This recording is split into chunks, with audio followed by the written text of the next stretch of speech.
wabarakatuh, dan selamat siang. Berjumpa lagi dengan saya Kianita Prayoga dalam acara Humas RSUD Jombang Menyapa.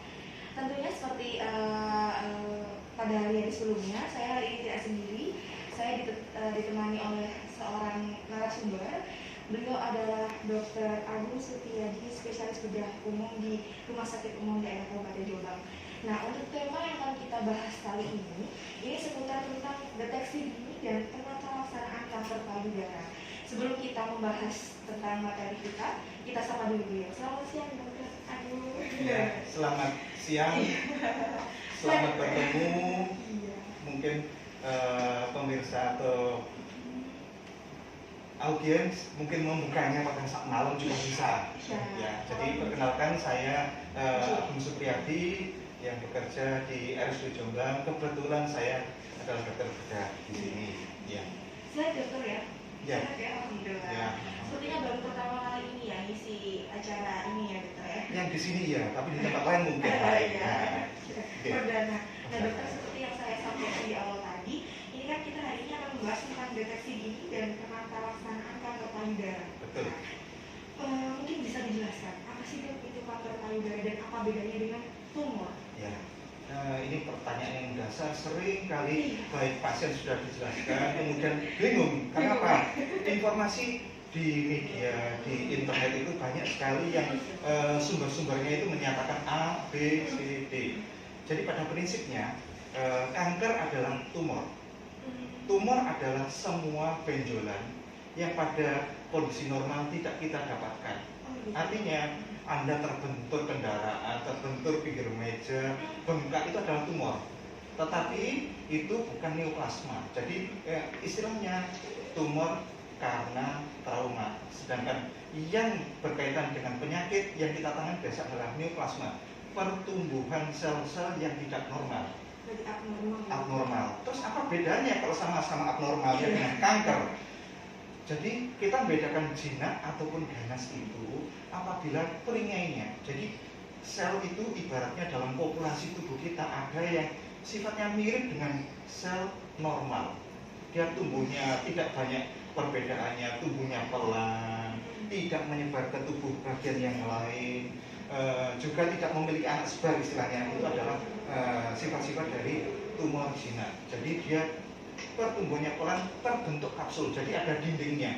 Jadi kalau kita operasi itu gampang sekali kita ambil secara utuh. Tetapi kalau kanker karena sifatnya sudah berubah, kalau dilihat di bawah mikroskop sel-selnya sudah berbeda.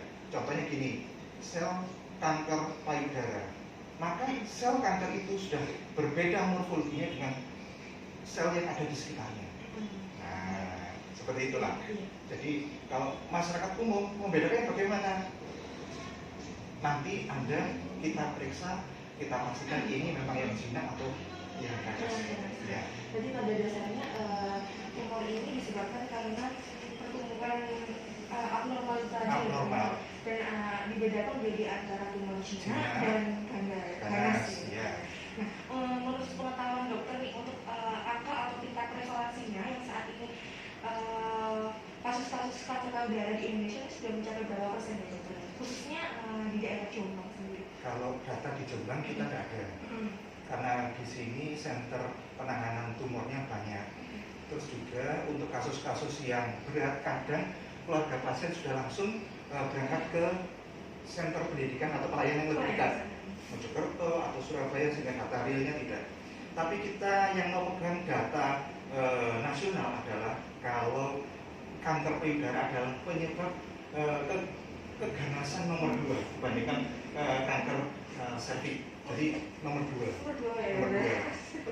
Untuk tiap tahunnya itu ditemukan kurang lebih sampai 20.000 kasus baru. Bayangkan per tahun. Jadi otomatis dengan data seperti itu BPJS atau Kementerian Kesehatan pasti nanti juga membutuhkan alokasi dana berkaitan dengan ketersediaan bahan alat-alat yang harus kita persiapkan untuk penanganan pasien seperti itu. 20.000 itu sekitar tahun 2000-an. Ya, dan prevalensi itu tiap tahun yang dulu kita temukan pada usia di atas 25 tahun sekarang makin mudah kita dapatkan kasusnya. Yang terakhir saya temukan umur 18 tahun. Masih remaja dok ya? Masih remaja, masih sekolah SMA, sudah kena kanker. Dan kebetulan stadiumnya lanjut. Bukan tumor ya, kanker. Kenapa? Semakin muda usia makin kita temukan. Karena satu, ada sifat-sifat kanker itu yang sering mengelabui pasien atau penderita tersebut. Terutama adalah dia tidak menimbulkan nyeri. Kalau nyeri, walaupun kecil, nyeri sedini mungkin biasanya langsung berobat atau minimal beritahu orang tuanya. Nah, ini masih nona, umur 18 tahun, ada benjolan, kebanyakan takut baca-baca internet, takut malah informasinya makin confused. Terus kemudian setelah besar timbul komplikasi, ada luka, dia baru ngomong ke orang tuanya. Nah itu, jadi kenapa usia makin muda? Karena satu, sarana prasarana pemeriksaan makin luas. Contohnya gini, kalau dulu rumah sakit di Jombang 25 tahun paling cuma ada 2 atau 3, sekarang ada 7 rumah sakit tipe B, C, dan D total, dan pasti akan bertambah. Yang kedua, dulu untuk memastikan ini tumor atau kanker harus kirim ke Surabaya. Sekarang di RSUD Jombang sudah bisa, sudah lebih dari 15 tahun kita sudah bisa. Terus USG, kalau dulu USG harus ke Mojokerto, ini di ya hampir semua rumah sakit sudah bisa. Ya. Kalau dulu kamar operasi cuma 2, sekarang di RSUD Jombang aja ada 10. Yang dalam sehari bisa 20 sampai 30 operasi itu bisa. Jadi ya, seolah-olah makin mudah. Itu yang pertama. Yang kedua, tingkat pendidikan masyarakat makin aware. Artinya apa? Kalau dulu ditunggu sampai ada komplikasi baru berobat. Ya. Kalau sekarang seperti pagi ini saya di Poli, ada 2 pasien yang sudah dilakukan operasi, sudah diberikan pengobatan kemoterapi, sudah disinar, kontrol, senyum-senyum. Jadi datang ke rumah sakit kita itu bukan sebagai penderita aslinya, hanya jalan-jalan, kontrol, waktunya rutin untuk check up rutin. Iya, dan seperti itu kesenangan beliau kita tunjukkan ke pasien yang sedang mau menjalani operasi itu jadi semangat. Nah, ternyata tidak heboh.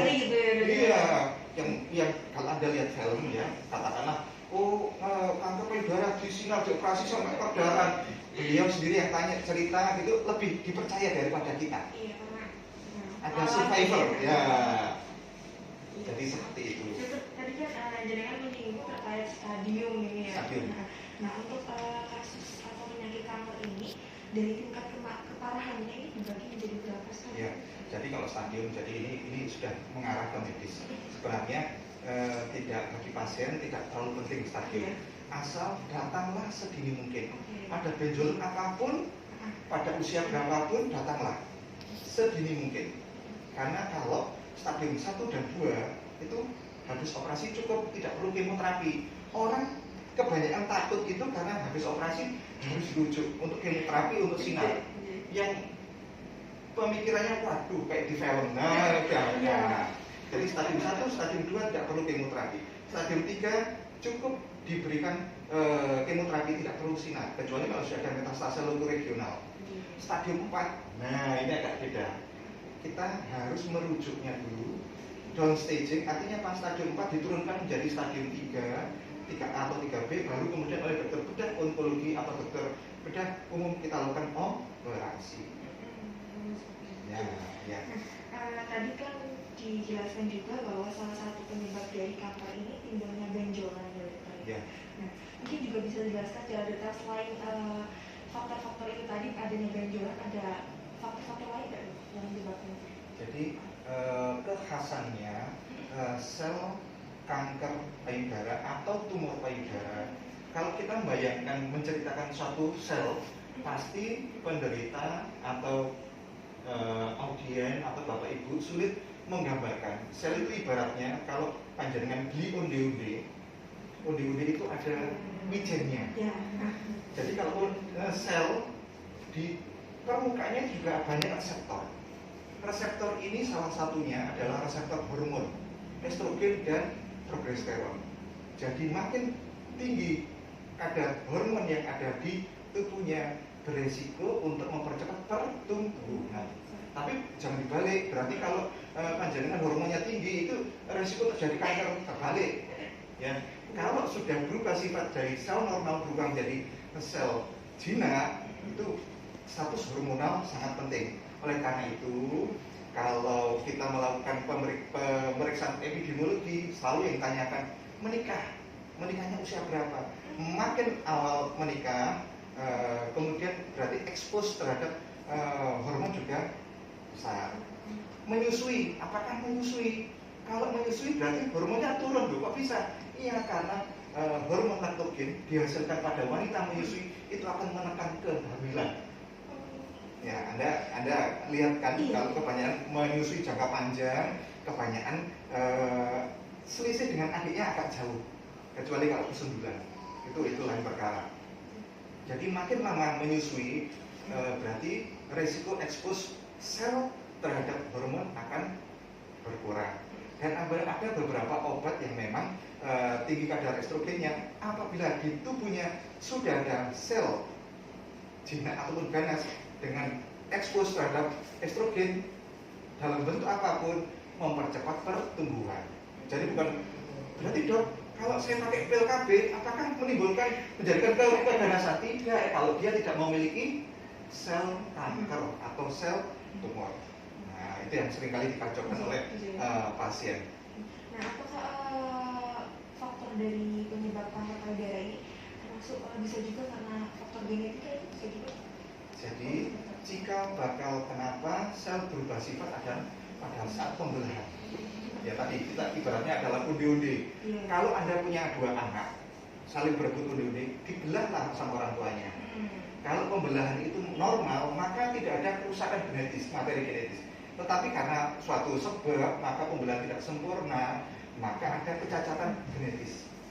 Berarti sepanjang hidup, apakah selalu terjadi kerusakan genetis? Tidak, karena tubuh memiliki mekanisme untuk membetulkan. Nah, jadi perubahan sifat sel normal menjadi sel jinak ataupun ganas banyak faktor. Tidak melulu karena makanan, ada yang katanya terlalu banyak makan lemak yang katanya permisi, mohon maaf, bakso atau micin, tidak selalu seperti itu. Karena tubuh normal memiliki mekanisme untuk membetulkan. Bahkan kalau sudah berubah sifat menjadi sel jinak ataupun ganas, tubuh memiliki mekanisme untuk menghancurkan. Nah, kalau kegagalan ini, barulah ada kans atau kemungkinan untuk berubah menjadi lebih besar. Nah, untuk ini kan banyak mungkin yang nanti akan melihat bahwa banyak masyarakat awam yang tidak tahu gitu ya. Iya, betul. Nah, untuk cara mencegahnya itu bagaimana sih? Ya. Agar kita bisa lebih aware Betul, lagi gitu, betul. nggak takut lagi gitu. Sebelum menjadi sel ganas atau sel yang tidak normal, maka satu, pola hidup sehat. Makanan harus lifestyle nih, lifestyle ya. Jadi harus makan yang berimbang, istirahat yang cukup. Kenapa? Tubuh yang fit, maka sistem pertahanan tubuh tadi untuk menghancurkan cikal bakal sel ganas tadi bekerja. Oke. Kalau imunitasnya bagus juga oke. Tuh. Yang kedua, deteksi dini. Apa artinya? Sedini mungkin pada wanita-wanita yang sudah mulai usia subur, 1 bulan sekali dianjurkan untuk pemeriksaan sarani atau pemeriksaan payudara sendiri. Nah, ya. Ini bisa ditampilkan dokter. Oh iya, nanti ada slide-nya. Itu yang pertama. Kapan timingnya? Pada saat 1 minggu setelah menstruasi. Kenapa setelah menstruasi? Karena pada 1 minggu setelah menstruasi, kontur payudara itu paling lunak. Kalau menjelang menstruasi, konturnya paling keras. Nah, mentang-mentang lah. Jadi kalau pada saat itu, bahkan sering menjadi false positif, seolah-olah ada tumornya, padahal itu kelenjar payudaranya lagi mentang-mentang. Nah, jadi dihindari, nanti menimbulkan pikiran yang negatif. Kerjakan sarari dalam waktu 1 minggu setelah menstruasi hari pertama. Caranya ada dua. Yang pertama posisi berdiri, yang kedua dengan posisi tidur. Kalau berdiri setelah mandi di depan kaca, tangan diangkat salah satu, kemudian tangan yang lain meraba. Pakailah jari nomor 2, 3, dan 4. Jangan semua tangan, apalagi pakai pojokan. Nah, bukan ketemu tumornya, malah menjadi tumor. Caranya ada macam-macam, mulai dari pemeriksaan dari atas ke bawah, bawah ke atas, vertikal. Yang kedua, memutar seperti arah jarum jam. Cara yang ketiga, dari pinggir ke tengah. Kenapa dilakukan seperti itu? Agar menghindari bagian yang tidak teraba. Satu, jadi di depan kaca kita memeriksa sendiri. Kaca sambil berdiri. Ya, berdiri. Yang kedua, dengan posisi tidur. Kenapa dengan posisi tidur? Posisi tidur itu nyaman, ototnya tidak terganggu.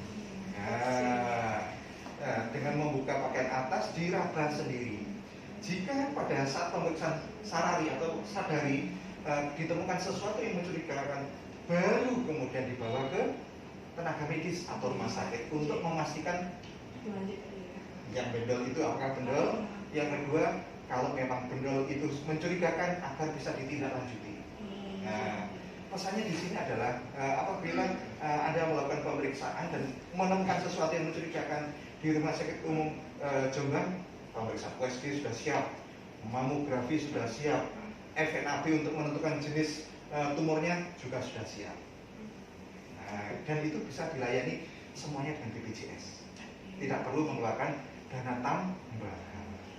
Nah, seperti yang dijelaskan oleh beliau tadi bahwa untuk mendeteksi ya dokter ya, mendeteksi dini apakah itu kanker atau kita terkena kanker, itu bisa dilakukan dengan cara sadari atau sarari itu tadi. Dan tentunya kita juga harus mengubah lifestyle kita dokter ya, olahraga rutin, makan makanan juga harus terkontrol juga.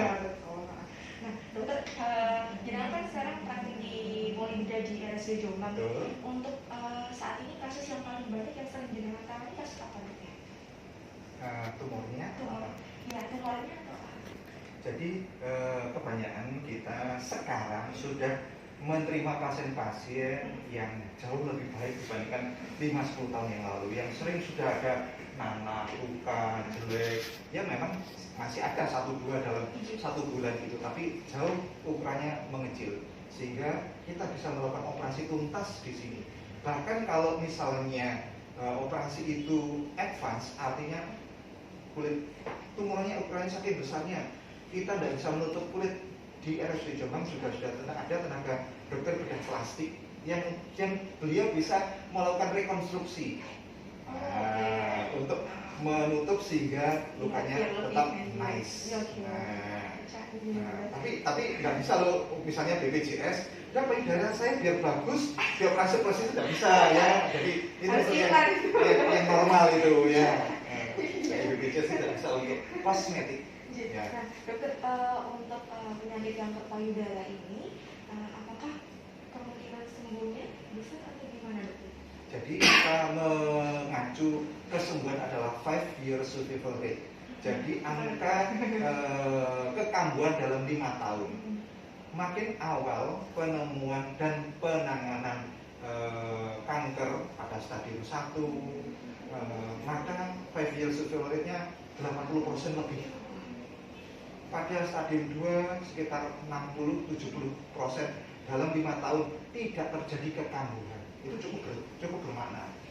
Stadium 3 sekitar 40-an. Stadium 4 baru itu yang angkanya jelek, kurang dari 20% dalam 5 tahun pertama. Nah, terjadi kekambuhan. Nah, tadi dokter, tadi saya juga sempat baca di sini bahwa untuk gejala-gejala seseorang yang menderita kanker payudara, salah satunya adalah benjolan, dan ini juga saya menemukan bahwa bisa juga keluar darah dari puting. Memang sudah parah. Oh, jadi gini, benjolan adanya cairan discharge, nipple discharge sama perdarahan dari puting tidak selalu berkaitan dengan ringan beratnya, tetapi tergantung pada letak tumornya itu terhadap puting. Ada stadium 1, apabila masih di ujung, dia yang pertama keluar adalah malah darah. Mendeteksinya sulit, karena dipikir paling kena baju, kena BH. Nah, itu mohon diwaspadai karena tidak selalu seperti itu. Nanti kalau Anda datang ke Rumah Sakit Umum Jombang akan kita berikan pengantar untuk pemeriksaan swab. Jadi swab tidak hanya untuk COVID saja loh ya, bisa untuk benjolan. Nah, nanti kita periksakan untuk mencari sel-selnya. Di screening ya, Screening. Nah dokter, untuk saat ini dokter yang menangani di Polida sendiri di RSUD Jombang sudah ada berapa dokter? Ya, dari SMF Benar itu ada 3. Jadi saya, Dr. Agung Supriyadi, ada Dr. Hanafi, dan ada Dr. Wira. Jadi 3. Jadi 3 ya. Nah, untuk apa ya, layanan unggulan ini dok, yang ada di RSUD Jombang atau yang ada di Polida ini apa saja dok yang mungkin bisa dijelaskan yang mungkin tidak ada di masa yang lain ini? Jadi satu, penanganan di kanker payudara di RSUD Jombang tidak seperti dahulu. Artinya apa, nilai unggulannya? Anda datang hari ini, Anda diperiksa FNAB dan USG bisa langsung hari ini, dalam minggu itu sudah bisa dilakukan tindakan. Ya, hasil terbaik adalah kurang dari 2 minggu setelah diagnosa operasi. Kalau lebih dari 2 minggu maka sudah upstaging, stadiumnya naik. Dan itu kita hindari agar pasien memang golden periodnya, masa emasnya itu tercapai. Jadi kalau Anda datang ke RSUD Jombang asal mau umum atau BPJS, minggu depan sudah selesai. Jadi tidak pakai antri. Nah, itu. Jadi quick time. Nah, dokter, untuk pelayanannya, jam pelayanannya ini di Polda ini jam berapa Ya, jadi kalau pelayanannya jam kerja, jadi poli itu loketnya sudah dibuka jam 8 sampai jam 12 ya. Jam 7 Pak. Jam 7. Jam 12. Nah, ada sekarang layanan baru poli eksekutif. Oh, oke. Poli eksekutif, jadi bagi keluarga yang kepingin privasi atau waktunya bisa ditentukan kapan aja, bisa ke poli eksekutif. Ada nomor teleponnya ya. Nanti nomor teleponnya di bawah ini. Ya, dan jadwalnya nanti akan ada.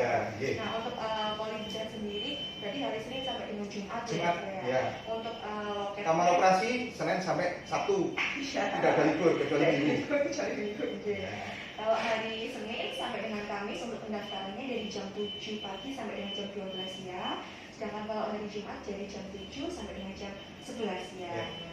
Jadi untuk masyarakat di luar sana yang mungkin mau berkonsultasi atau mungkin ada sanak saudara atau tetangga yang mengalami keluhan seperti yang dokter Agung jelaskan tadi, monggo nggak usah takut, nggak usah segan atau malu ya untuk periksa ke Polibeda di RSUD Jombang, karena tentunya tenaga medis kita sudah handal dan sudah tentunya sudah mempunyai pengalaman yang sangat luar biasa ya dokter ya. Dan Insya Allah. Pastinya sudah menggunakan APD ya, sesuai standar ya dokter ya, karena kan ini banyak orang juga yang kadang takut periksa rumah sakit karena masih COVID juga.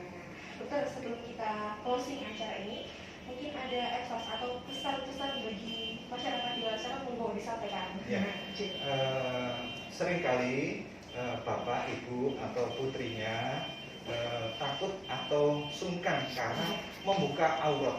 Nah, jangan. Karena apa? Sedini mungkin penemuan itu akan jauh bermakna. Pertama, yang kedua, hindari kontak atau pengobatan alternatif.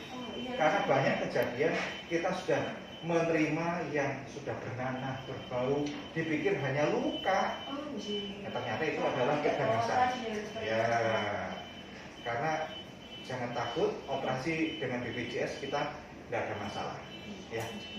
Dokter, sebelumnya terima kasih karena sudah bersedia hadir di acara kita dengan topik yang menarik sekali, dan semoga apa yang dengan sampaikan ini bisa mengedukasi semuanya ya. Dan jangan bosan-bosan untuk hadir di acara kita dengan topik yang berbeda. Baik pemirsa Humas RSUD Jombang Menyapa, cukup sekian acara kita hari ini, dan berjumpa lagi dengan saya Dinita Prayoga di acara Humas RSUD Jombang Menyapa. Dan jangan lupa untuk subscribe dan komen di channel YouTube kami. Dan selamat siang, wassalamualaikum warahmatullahi wabarakatuh. Waalaikumsalam.